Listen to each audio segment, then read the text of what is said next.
Yep, I know. It's been a long time. But finally, I have a new tutorial for you.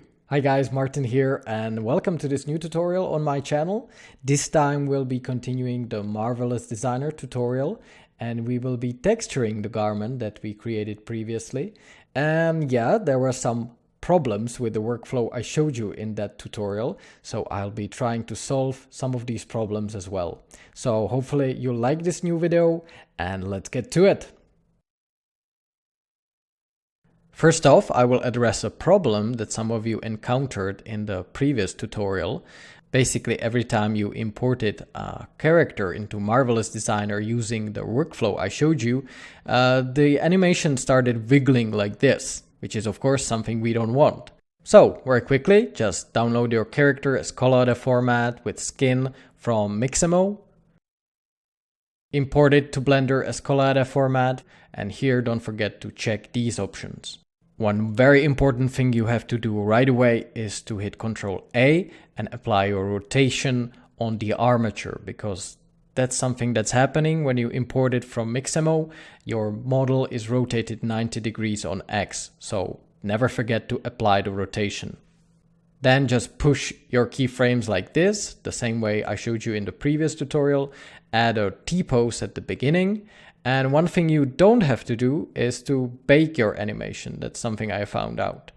And after that, select your armature and the body, and you will export it all as a lambic format, which is the big difference, and it finally made the workflow to work.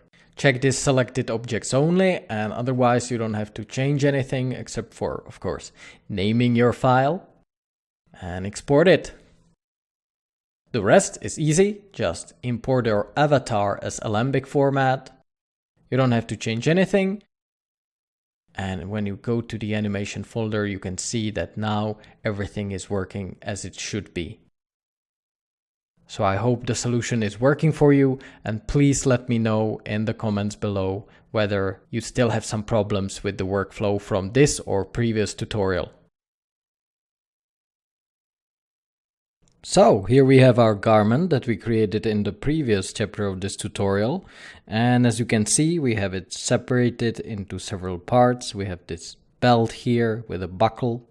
So let's differentiate these parts with different color in our viewport display in the materials here. First material for this belt, second one for the hit-on, make it yellow for example, or this orange tint. Also for Chlamys, let's do with some red, and we won't actually be texturing this buckle up here because that's what I've created in my previous tutorials, which is a topic for another time. In the previous chapter of this tutorial we actually laid out our UVs, so let's just check whether we have them still laid out now. And I have some green color here, as you can see. This is what I got from Marvelous Designer after the export. But what I found out is that it doesn't really matter. The textures in the end look pretty nice even with these green colors. So don't worry about this stretching, it won't be too noticeable. And the belt is laid out as well. And if you want some intro to UV mapping, you can watch my previous pedestal tutorials or buy my Spartan modeling course, or even look at Zach Reinhardt's tutorial that he just uploaded for Blender 2.8. It really is great intro, so I do recommend it. After you've checked all the parts of your garment, be sure to hit A to select all of them, and then hit File, Export, OBJ. Find the folder where you want to export your model, name it properly, and finally uncheck this Apply Modifiers and check the Selection Only box. What I've actually already done was that I applied a subdivision modifier on a level of 1 to this hit-on and the Chlamys. And then again, I added one more subdivision modifier on a level of 1, and I didn't apply it this time. After that, just hit A to select all. Export your model one more time, but this time make sure you do not uncheck this Apply Modifiers. Name it, for example, like this, _HP, and this way we easily created a high poly of our low poly mesh, And we will be able to bake all the detail onto our original object in Substance Painter. So now we can finally switch to Painter. We will of course start a new project with File, New, OpenGL format, because that's what Blender is using. And let's actually choose 2K resolution. We can always change it later. Now find the OBJs that you've exported from Blender and choose the low poly version, the one where you didn't apply your modifiers. And here we are. Well, there seems to be something wrong with our normals. That's of course because we didn't recalculate them in Blender. If that happens to you, do not despair, there is a quick solution for this.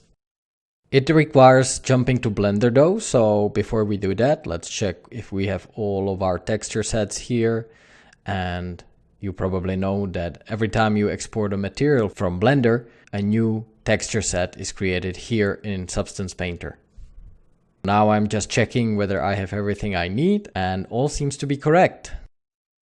Except for the darn normals, of course. So let's jump back into Blender. We will adjust our model and re-import it back here into Substance Painter.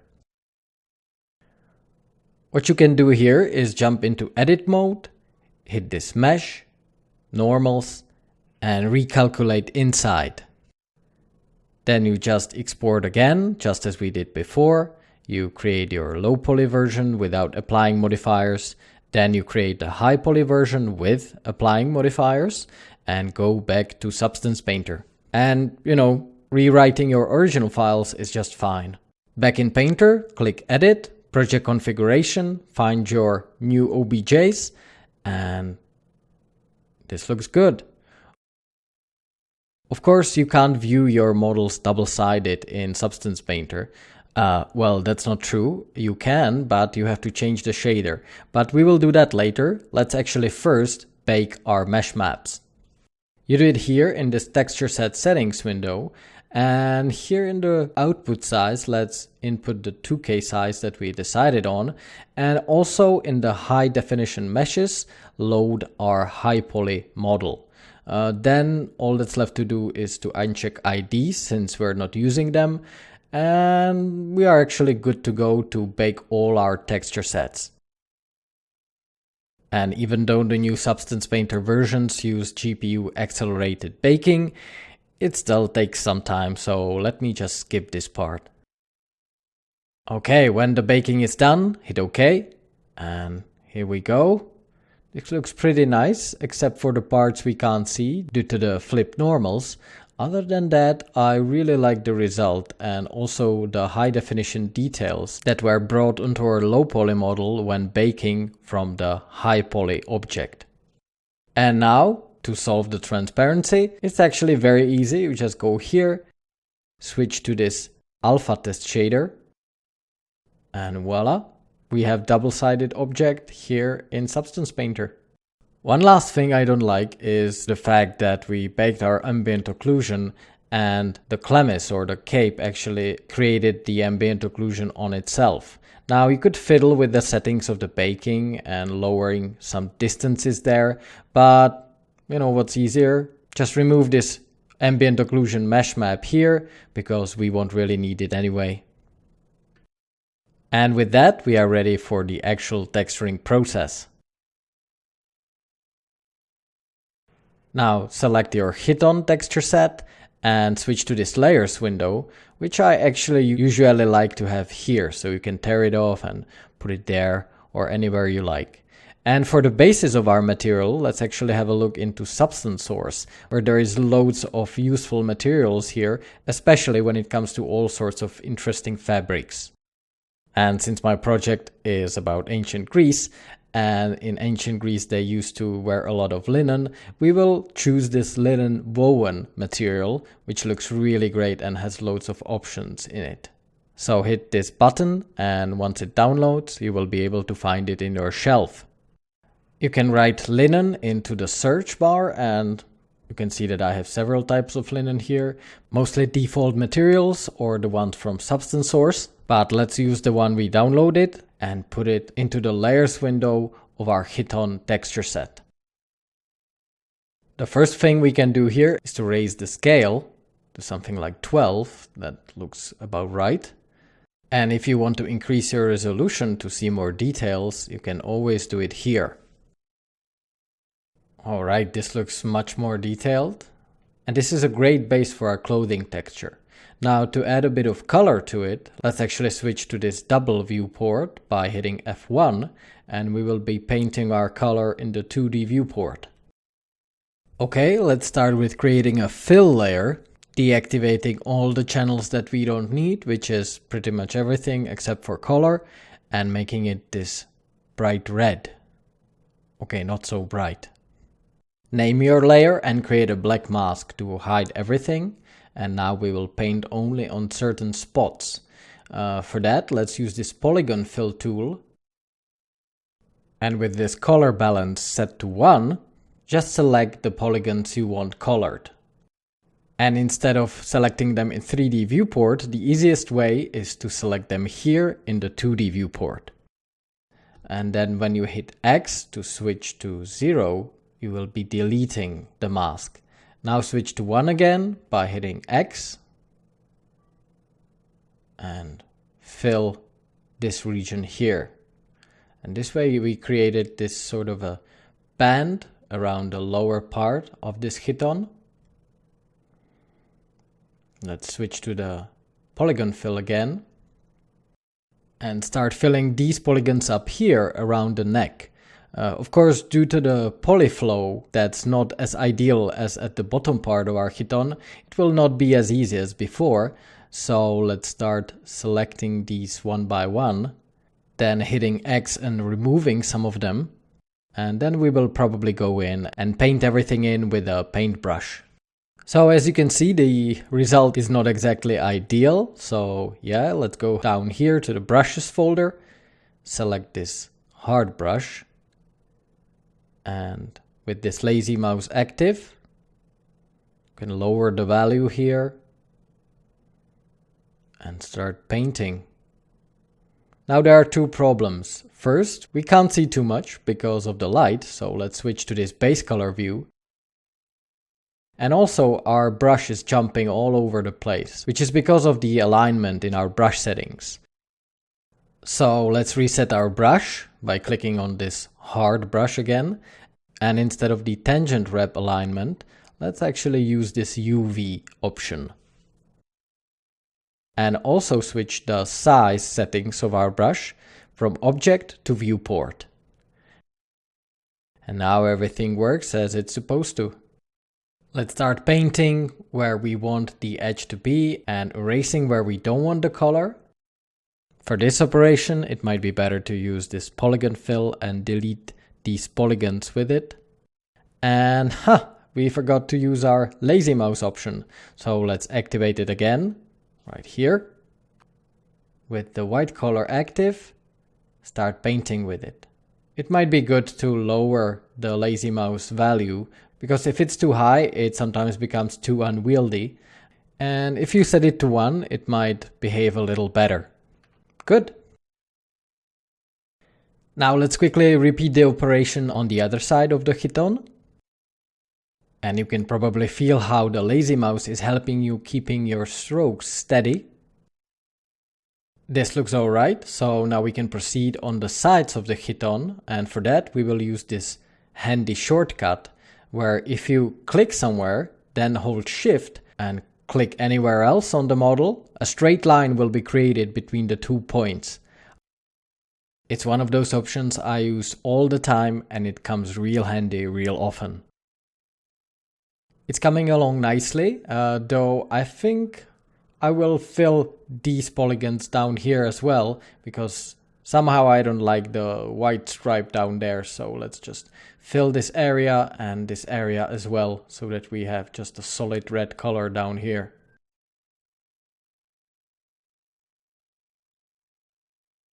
Now it's time to quickly add a black color variation, so do everything as we did before.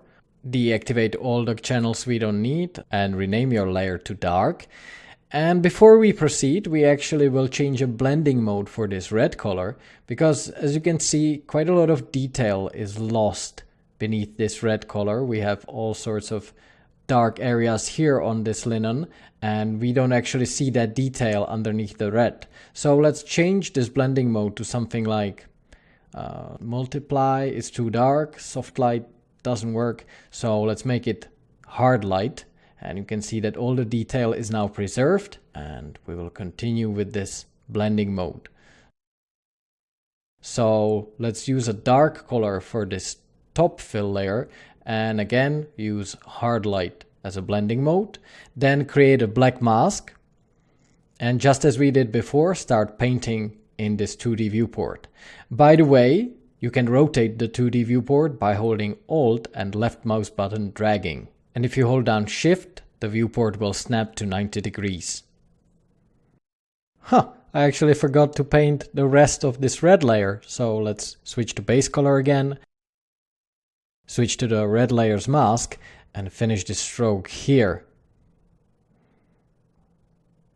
And again, I am using the Shift shortcut to make my line straight, and yeah, this looks much better.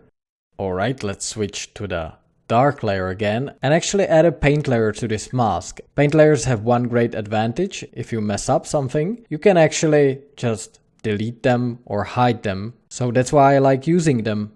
Make sure you have your hard brush selected. And this time we will be plugging in an alpha, and I will add this alpha to this tutorial so you can use it at will. By holding down Ctrl, right mouse button and dragging your mouse, you can scale the alpha, and by holding down left mouse button and dragging, you can rotate it. Of course, you can reach these options down here as well in the properties menu. Just scroll up, and here you can input any rotation value you want. 270 is good in our case. And if you again have trouble with some weird behavior of your alpha in the viewport, just switch the size space to this viewport option. And now, after scaling and placing your alpha properly, and messing up because we forgot to set the UV settings in the alignment. So after that is done, just click once and your alpha will stamp itself on the Hiton. Now of course we need to do it twice, but good thing that this alpha is tileable, so we can make a pretty nice pattern without a visible seam. And let's do it up here as well. Concentrate, Martin. You can do it.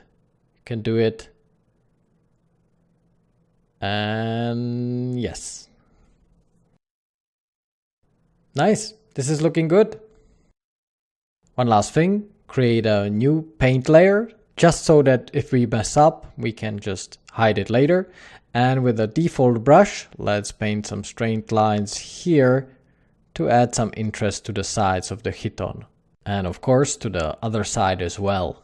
If our Hiton model was symmetrical, we could of course paint all this with mirroring in 3D viewport, but we already simulated it in Marvelous Designer, so that's why I'm doing all these operations in here in the 2D viewport, where it's possible to paint on the UVs.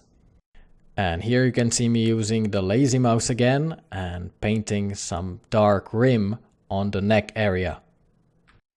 And then, by switching to dark color, by hitting the X button, I am removing the areas that I don't want to have there. Repeat the process up here, and yeah, I think that we are ready with coloring this Hiton. Next step is some dirt. Okay, time to add some dirt to our garment.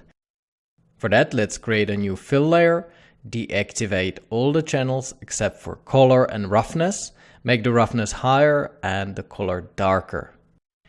Actually, to break up the monotony of the base color, let's plug in this grunge dirt texture into the base color channel. Thing is, when you're making a dirt layer, you never want to use just a solid color that is the same everywhere. You want to break it up as much as you can with some various intensities and colors. So that's why I'm creating a new fill on this layer, setting it to multiply channel. Don't forget to deactivate the channels you don't need. Make the roughness higher and the color darker. And in here, I can also plug in another grunge texture where I can play around with the balance and the contrast as well. I keep repeating it like a broken record, but the more variety and randomness you add to your textures, the better. And then let's create another fill layer on this fill layer. Substanceception. And make it brown like this. And finally set the blending mode to screen with some slightly lower opacity. Nice, so this way we created some nicely varied dirt texture, and now we can start blending it into our hit-on texture with a black mask and some generators. So as a first one, let's choose this dirt generator, and I'm not too happy with the way this curvature map is influencing the mask, so we can safely remove it. And then we can safely play around with the grunge amount and also the dirt level until we are happy with the result. This is looking quite good. And now we can add another generator above our dirt generator. This time make it a position generator, invert it and blend it better with our previous generator. So use this linear dodge mode. Now, of course, the effect is too strong. But if we lower it, you can see that we have achieved effect like the garment is actually more dirty closer to the ground, because that's where you usually dirty your clothes first. Now set the whole thing to multiply and play around with the opacity. Something like 84 will be nice.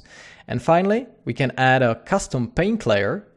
And with one of my favorite brushes, which is this Dirt 2, you can paint away spots that maybe you don't like the dirt, or you can paint in some handmade detail, which, as you probably already know, is always a good final phase of your masking and painting process.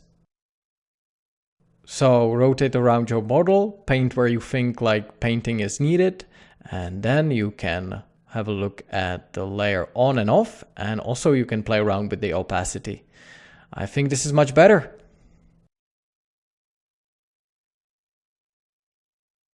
Good, next let's have a look at this belt, but we won't be actually creating the materials for it. I will use some smart materials that I've created previously for my projects, and also I will use the bronze that we created in the pedestal series. So if you want to know how I made it, just have a look at that free fundamentals course that I published here on YouTube. And by the way, on my Patreon page you can download these materials for free. You can just join any tier you want and then you will be free to download them.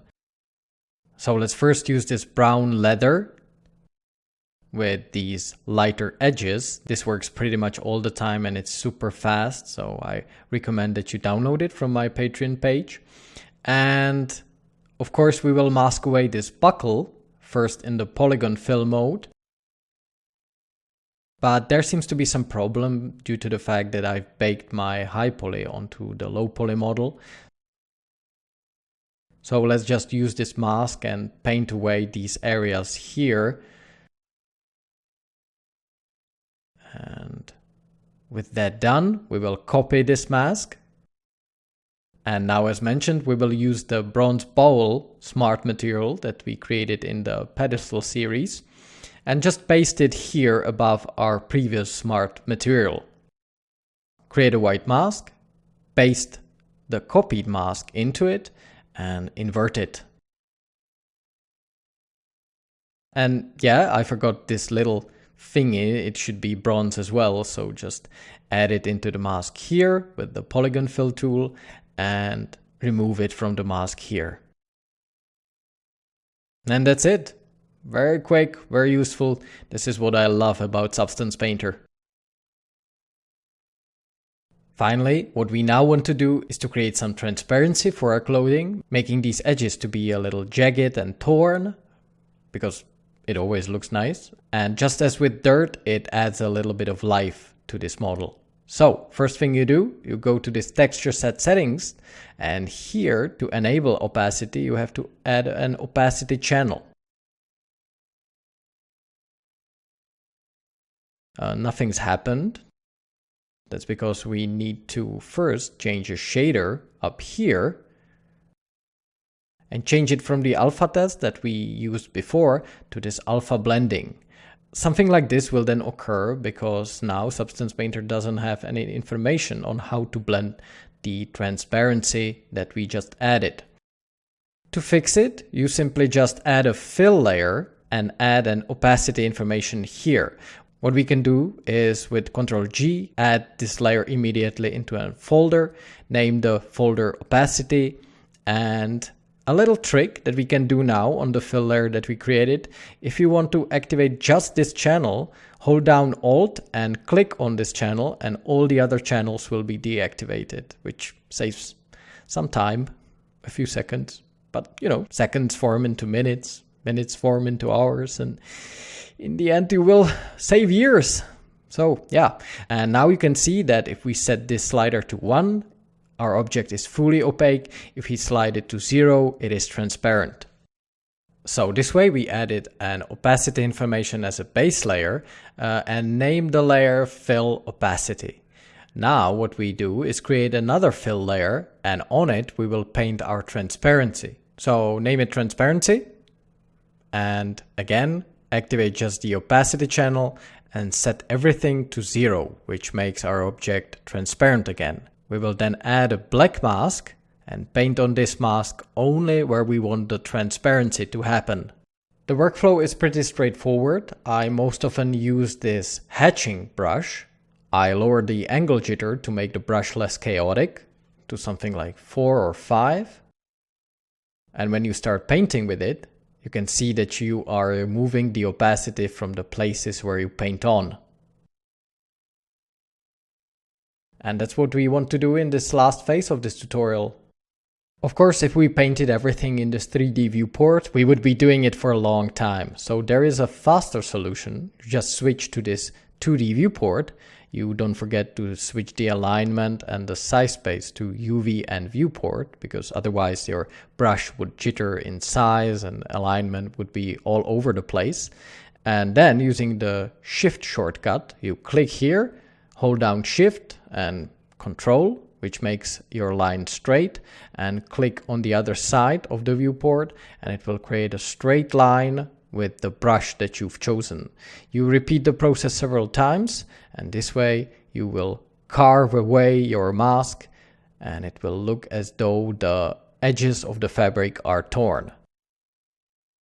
You can even switch to this opacity channel to see your masking process better. Unfortunately, you will not see the opacity directly in your 3D viewport. You will only see this black and white indication of it.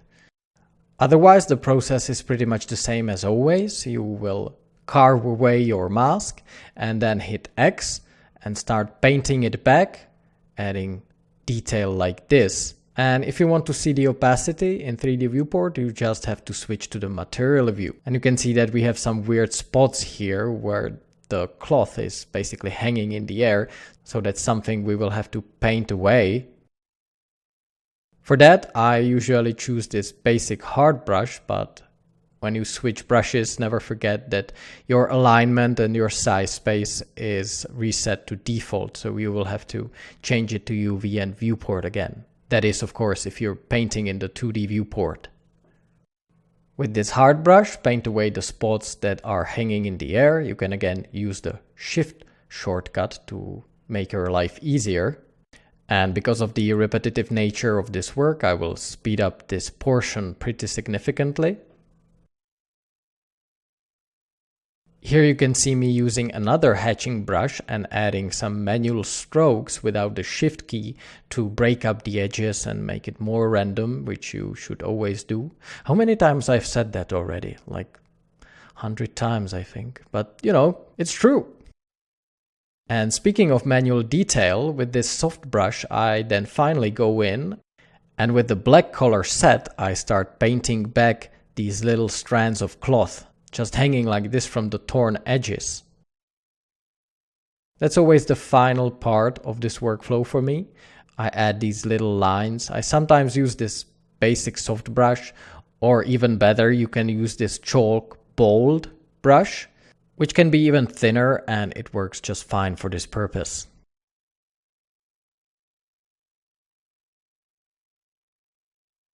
Then, when you've painted your transparency, you can add a filter like this over your mask, and the filter is of course sharpen, which brings out the details of your mask. To see the opacity better, you can just jump back into the material view, and here you can rotate around your model, seeing the final look. By the way, if you see this blurred result in the 2D viewport, don't be scared, you just have to zoom out and in and it will fix itself. You then repeat the process for all the sides of your model. Sometimes I just went in and started painting manually without the shift key, making the edges a bit more jagged. Other times I created areas where I damaged the edges a bit more than usual, just to add some more visual interest to these areas. And in a few cases I actually painted the transparency inside the cloth, not just on the edges, to make it seem like there is a part of the clothing that is so worn that there are actually holes appearing on its surface.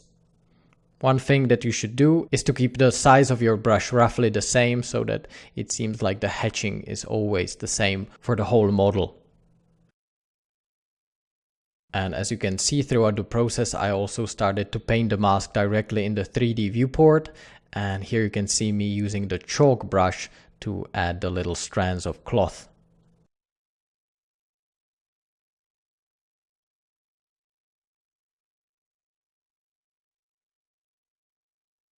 Exactly the same process I repeated for the Chlamys or the Cloak. I basically just copied my layers from the Chiton, I pasted them onto the Chlamys layers, then I changed the base linen color to red. I added some dark patterns and edges and started adding some dirt that is more intense from below. Everything that we already did when we were texturing the Chiton. And finally, I painted in the opacity using the same way, adding a fully opaque layer, and then on top of it, adding a fill layer with opacity set to 0, and masking it out only on the spots that I wanted to, which was mostly on the edges. And of course, I added some loose strands of fabric. And that was it.